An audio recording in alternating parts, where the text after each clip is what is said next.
السلام علیکم. په دې ټیم باندې د کوهاټ تنل نه چې کومه لیر راکوزېږي چې موږ هغې باندې چیغې وولې خلک هم دا یې چې بهی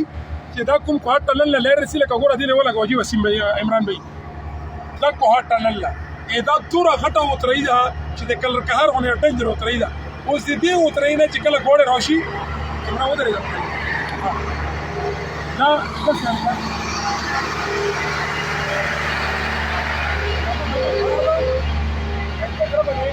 مخکې چې کوم د چړۍ جوړه شي چې په دغه چړۍ جوړه شي دا ګوډې به رسي سیده به وورې خېږي مخه یې خپل سر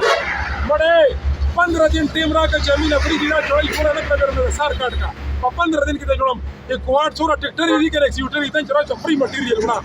فری مټیریل وړي او دغه مصیبت ده چې هر دفتر کې چې کوم ناس دي کنه 90% ته خبره کوم 90 هغه چې ما پیدا وکړي چې دا کار ویلې وکم الله دې سره پوښه الله تاسو سره پوښه چې تاسو تنخواه اخلو او بیا پکې دراک لټو د رشوت ولا الله دې سره پوښه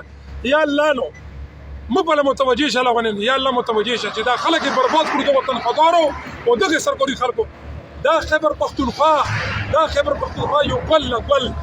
هر شنه پوښه ملامله په نشته به کې مندوره کړي چې وکړه سم لکه دا هسي چې ما چرګې خو نه دي پرې یار خلک ته وایي وشه 40 لک روپۍ وایي سړي ته وانه وشه او څوک خبر هم نه دي نه ډي پي او شته په موږ کې نه ډي سي شته نه کمشنر شته نه چې ته پاپو لیټ شته چې دلته ودرېږي چې هلکه نور باډي سلو چې مخکې حساس شوي هېڅ نه شته دې پوښتنې والا تر لاندې اوس اکسیډنټ وګوره مړه کمه تباهي شوې یوه هفته مخکې په درې کې تباهي شوې وه لاړه راغله چرګې وې مړې شوې بس خبره په ختم بوي دغه رګوړو تباهي وشوه لاړو برباد شو ختم لهذا اپیل دې ته کو څوک در کې مې انصاف پلوي پوه شوې ایکشن وکړو کوهاټ ټنل د کوهاټ کانټې باندې ګوره ورلوډ ټولې مسالې جوړوي کوهاټ کانټا بتاڑی मैंने 1 करोड़ 20 लाख रुपए रेज होती रेज ये वो राशि में सर कानूनी नशा ये राशि था वो खैर राधे मेरे खर्च ले रोडी में भी पता लगा